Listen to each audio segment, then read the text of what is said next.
नमस्कार। Schools of human geography में पिछली बार हमने डिटर्मिनिज्म को पढ़ा था और इस बार हम बात करेंगे संभववाद की।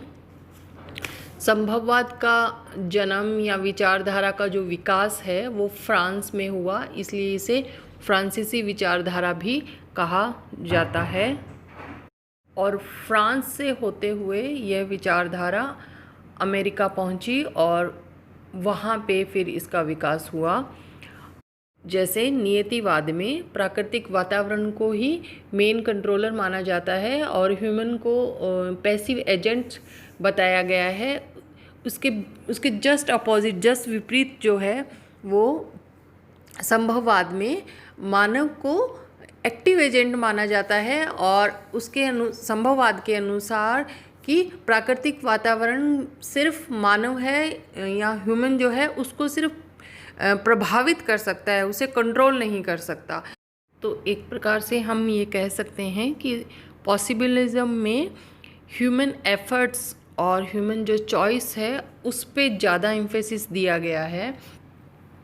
संभववाद के अनुसार कि हर जो रीज़न है उसमें नेचर ने हमको या नेचुरल जो एनवायरनमेंट है उसने हमको खूब सारी पॉसिबिलिटीज़ दी हैं, खूब सारे उसके मानव के सामने खूब सारी संभावनाएं प्रस्तुत की हैं और उन पॉसिबिलिटीज़ में से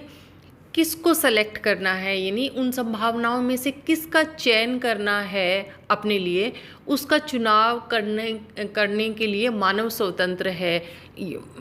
मानव अपनी सामाजिक स्तर के अनुसार या अपने जिसको बोलेंगे सांस्कृतिक, सामाजिक और आर्थिक स्तर के अनुसार उन जो बहुत सारी पॉसिबिलिटीज़ हैं उनमें से किसी का चुनाव करके अपना मोड ऑफ लाइफ यानी जीवन यापन का जो ढंग है उसको और अपने सामाजिक प्रारूप को और इकोनॉमिक जो है पैटर्न है उसको डिसाइड कर सकता है। तो एक तरह से हम अगर संभववाद को देखें या समझें तो हम ये कह सकते हैं कि संभववाद में नेचर ने हमें जो भी दिया है उसमें से उसके जो पॉसिबिलिटीज़ हैं, उसकी जो संभावनाएं हैं उनमें से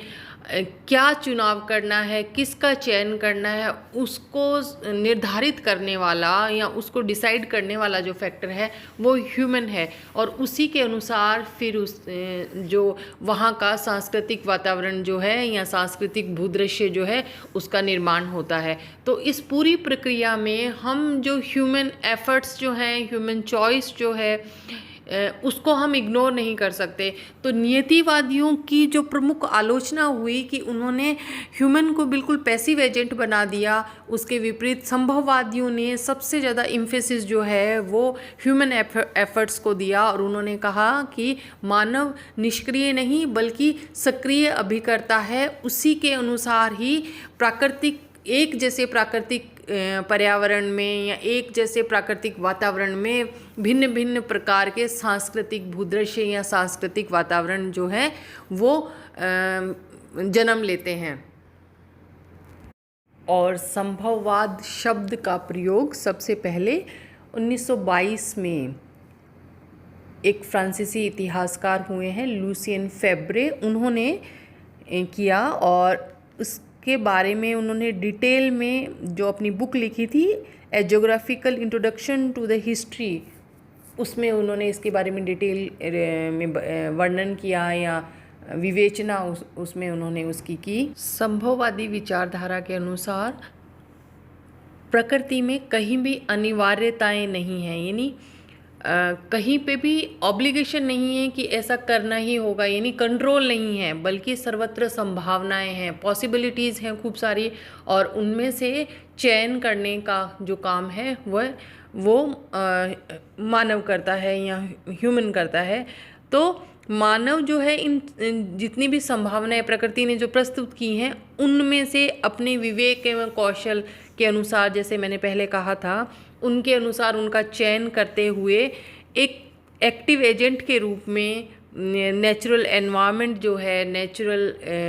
जो सराउंडिंग्स हैं उनको वो चेंज करने में लगा रहता है और इसे ही संभववाद कहा जाता है। संभववाद के विकास के दो प्रमुख कारण रहे। पहला कारण स्वयं नियतिवाद या नियतिवादी, अगर हम हिस्ट्री ऑफ जियोग्राफिकल थॉट्स को पढ़ें तो हम ये पाएंगे कि प्रारंभ से लेकर जितने भी भूगोलवेत्ता हुए हैं, चाहे वे ग्रीक हों, रोमन हों, अरेबियन हों या जर्मन हो, लगभग सभी जो भूगोलवेत्ता हैं वे नियतिवादी या डिटर्मिनिस्ट रहे हैं। तो इन सारे जो नियतिवादी भूगोलवेत्ता हैं, इनके द्वारा जो दिए गए स्टेटमेंट रहे कि प्रकृति ही प्रधान है, प्रकृति ही कंट्रोलर है और मानव जो है वो निष्क्रिय अभिकर्ता मात्र है, मानव प्रकृति के हाथों की जो कठपुतली मात्र है, ऐसे जो अतिशयोक्तिपूर्ण जो स्टेटमेंट थे, इनके अपोजिशन के लिए इनके विरोध के कारण संभववाद का जन्म हुआ। और दूसरा कारण हम ये कह सकते हैं कि सेकेंड वर्ल्ड वॉर के बाद में कई जो कंट्री हैं, जैसे यूएसए है, वेस्टर्न यूरोपियन कई जो कंट्री हैं, ऑस्ट्रेलिया है, न्यूजीलैंड है, जापान है, आदि देशों ने बहुत तेज़ी से साइंस और टेक्नोलॉजी और जिसको बोलेंगे आर्थिक विकास जो है वो बहुत तेज़ी से किया। तो जिसके फलस्वरूप भी जो प्राकृतिक वातावरण है उसमें मानवीय जो कल्चरल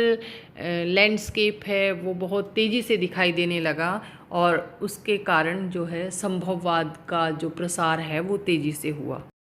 अब हम बात करते हैं प्रमुख संभववादियों के बारे में। तो सबसे पहला जो नाम आता है वो है लुसियन फेब्रे का।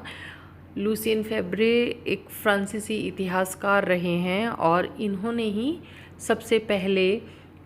पॉसिबिलिज्म जो शब्द है उसका इस्तेमाल किया।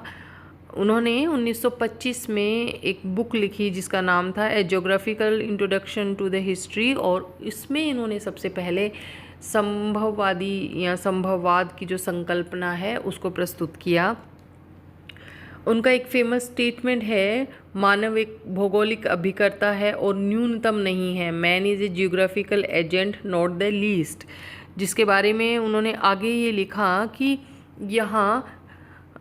आवश्यकताएं नहीं हैं अपितु सर्वत्र संभावनाएं हैं और मानव इन संभावनाओं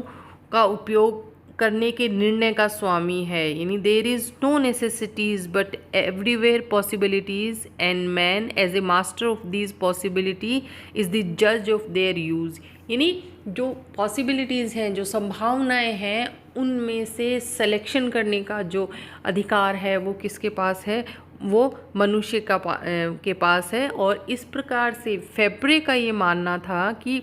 अगर हम कोई ज्योग्राफिकल स्टडी करते हैं तो उसमें हमें ह्यूमन जो फैक्टर्स हैं उन पे ज़्यादा एम्फेसिस देना चाहिए बजाय कि जो फिज़िकल फैक्टर्स हैं उनके। अब हम बात करते हैं विडाल डी ला ब्लाश की, तो जिन्हें फ्रांस में भूगोल का पितामह कहा जाता है, जिसका कारण ये है कि सबसे पहले फ्रांस में ब्लाश ने भूगोल का विकास किया और उसके बाद उनके शिष्यों ने और उसके बाद उनके शिष्यों के शिष्यों ने भूगोल के विकास में अपना अहम योगदान दिया। इन्हें मानव भूगोल का प्रणेता कहा जाता है और संभववाद का संस्थापक माना जाता है। एक तरह से देखा जाए तो ब्लाश इस दर्शन के इतने कट्टर समर्थक थे कि उन्होंने एक पूरा का पूरा संभववाद का जो संप्रदाय था उसको ही जन्म दे दिया। ब्लाश की मृत्यु के पश्चात 1923 में उनकी फ्रेंच भाषा में पुस्तक आई प्रिंसिपल डी ज्योग्राफी ह्यूमेन, और उसमें उन्होंने पर्यावरण के प्रभाव को मानवीय क्रियाओं पर कम से कम दिखाया। उनके कार्यों का जो केंद्र था वो मनुष्य की जीवन शैली थी जो विभिन्न प्रकार के पर्यावरण में विकसित होती है। उसके लिए उनका एक फेमस स्टेटमेंट है जो कि है, जीवन शैली सभ्यता का परिणाम और उसका प्रतिबिंब होती है। और इसके लिए ब्लाश ने जॉनर डी वाई कॉन्सेप्ट दिया। उन्होंने ये आगे चलकर बताया कि एक जैसे प्राकृतिक पर्यावरण में रहने के बावजूद भी कई बार अलग अलग प्रकार की संस्कृतियां जन्म लेती हैं, अलग अलग प्रकार की जीवन शैली जन्म लेती है। तो उसके लिए उन्होंने बताया कि उसका कारण पर्यावरण का भौतिक प्रभाव नहीं है, बल्कि वहाँ रहने वाले मनुष्यों का दृष्टिकोण, उनके मूल्य और उनकी आदतों का जो अंतर होता है, जो उसके कारण दो विभिन्न जो मानव समुदाय हैं, उनका वो एक जैसे पर्यावरण में रहते हुए भी उनकी संस्कृति अलग अलग प्रकार की होती है। तो उन्होंने इसके लिए अभिरुचियों और आदतों में भिन्नता के कारण मानव समुदाय जो है वो अनेक प्रकार की संभावनाएं उपस्थित करता है। अर्थात इसको हम एक एग्जांपल से समझ सकते हैं कि जैसे एक जैसे पर्यावरण की अगर हम प्राकृतिक पर्यावरण की अगर हम बात करें तो इजराइल और जॉर्डन का उदाहरण हम देख सकते हैं कि दोनों ही देशों की प्राकृतिक जो परिस्थितियां हैं या प्राकृतिक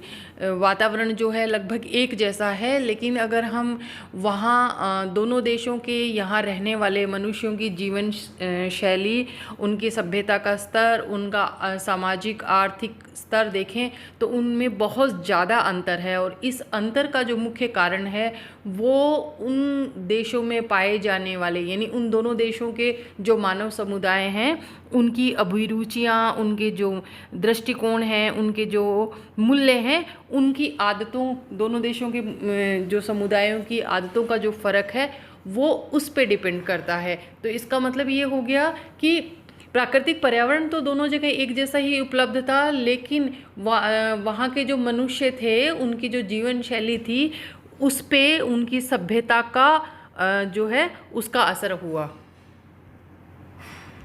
इस प्रकार ब्लाश ने मानवीय शक्ति, ज्ञान, कौशल तथा बौद्धिकता को मद्देनज़र रखते हुए पर्यावरण नियंत्रण के स्थान पर मात्र प्रभाव को माना, जिससे मानवीय क्रियाएं अवरुद्ध नहीं होती हैं। ब्लाश मानव को एक ऐसा भौगोलिक कारक मानते हैं जो कर्म प्रधान और कृत प्रधान दोनों ही है। ब्लाश ने मानवीय कार्यों की सराहना करते हुए कहा कि मनुष्य ने ही पेड़ पौधों को उनके मूल स्थान से ले जाकर दूसरे स्थानों पर विश्व के अन्य भागों में फैला दिया।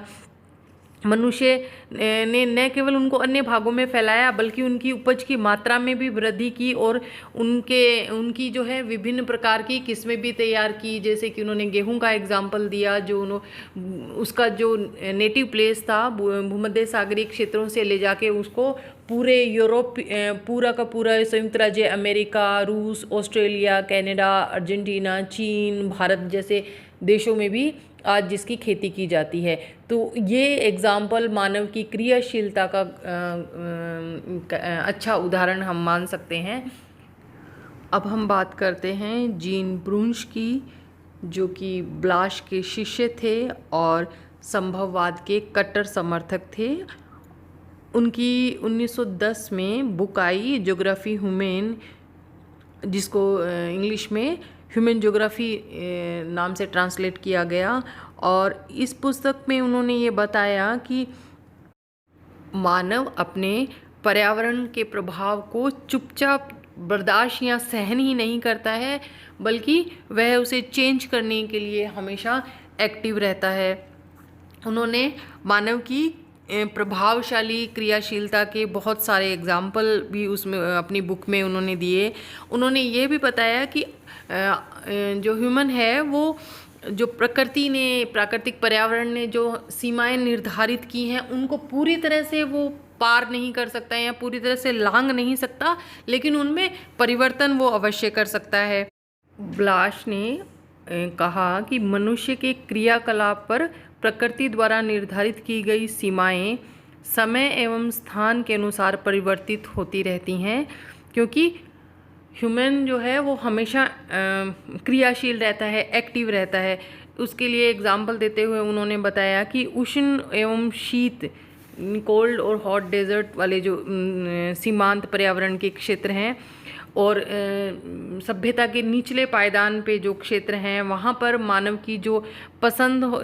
या छांट जो होती है, यानी चॉइस जो होती है, वो बहुत ही लिमिटेड होती है और उसका जो चॉइस मनुष्य के जो क्रियाकलापों का असर है वो भी बहुत लिमिटेड होता है। लेकिन दूसरी ओर अगर हम देखें तो टेम्परेट रीजन्स के